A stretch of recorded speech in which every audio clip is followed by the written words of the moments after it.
Welcome to Poets from the Neighborhood. I am VeerajaR. And I'm Catherine Moore. We hope you'll enjoy the poems we will be reading today, poems written by your friends and neighbors. At the End of Lake Erie by Catherine Moore. My grandma is the first in the waters of her childhood. I watch her wade to my kids afloat on a giant inflatable dinosaur. Idyllic, like wee ones riding on the beast of Loch Ness. A scene that takes a sudden turn when the rescuer lurches sideways and slips under the water. And my mother is quickly in after Grandma, whose head resurfaces, laughing at her inability to stop slipping. Together, they grab the raft, kicking to safety. Later, they tell me it's the beginning of the Niagara, a point where we cannot trust the lace bubbles skimming across the surface, because no one can tread against all the water of 4 Great Lakes. Set Aside, written by David B. Stewart. In blessed halls, twixt righteous doors, toil, broom, and mop with little said.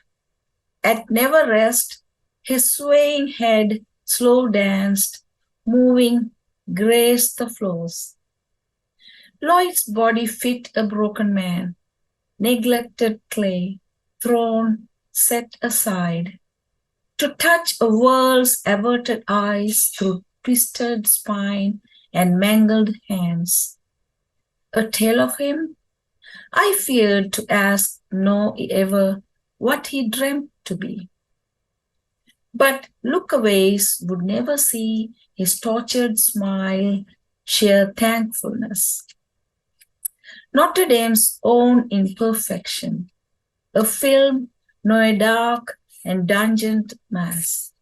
In daylight of the mirror's glass shade the hairs of his reflection. There was a time I saw his home.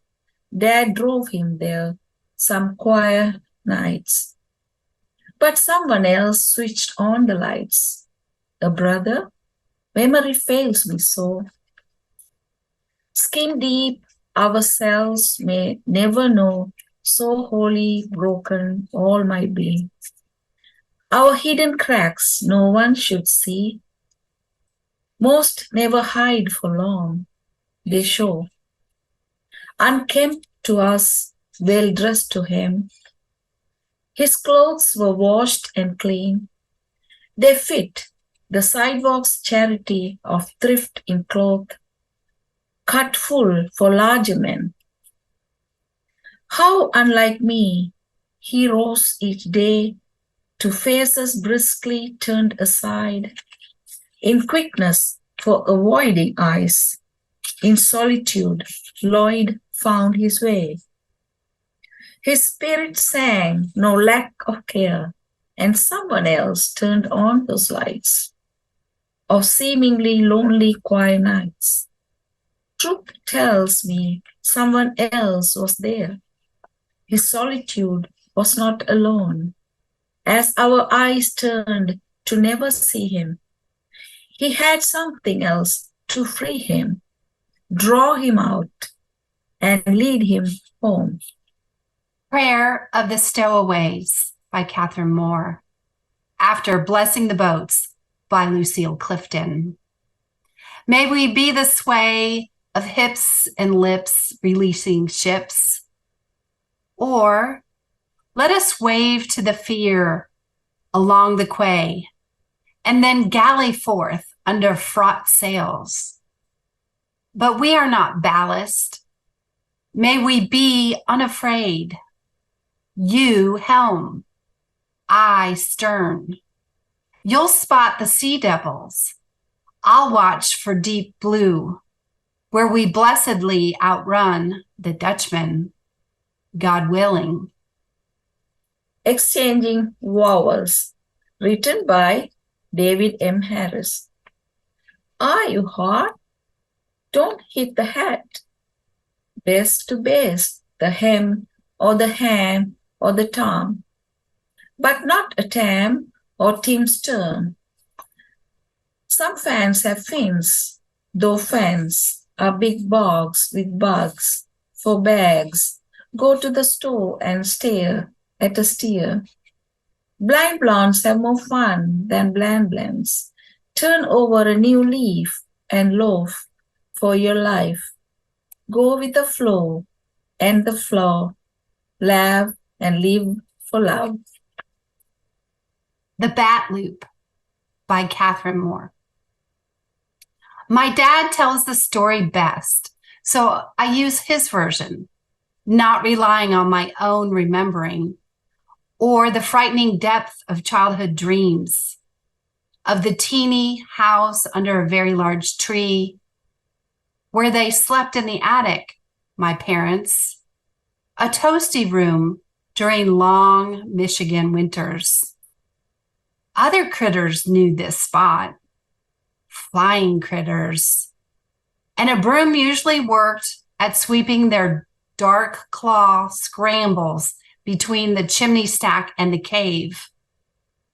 Until the evening, one squeezed forth its unholy face and lifted wings to beat down stairway walls toward the dim-lit hall where I stood next to my father.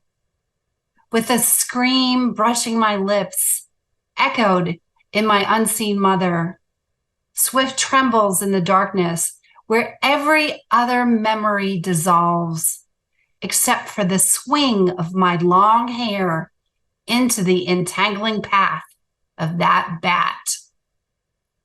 This is perhaps where the story ends, or the nightmares begin. From the Balcony by Joseph G. Sanfilippo. I see my youth anew from the balcony of the old house. I look down at the beginning of virginity, broken shoes on the roughness of friendly stones softening at the touch of the boyish foot. Running towards infinity, hair in the wind, friendly drops of water to quench the thirst, of wanting to do, chasing the golden hair of maidens, immense eyes that offered the mirror to the future. I see myself young again behind the wrinkles and the tender hands of faces that gift the comfort of serenity, to the noise of the present, to the immortal beauty of the past. Now the new day.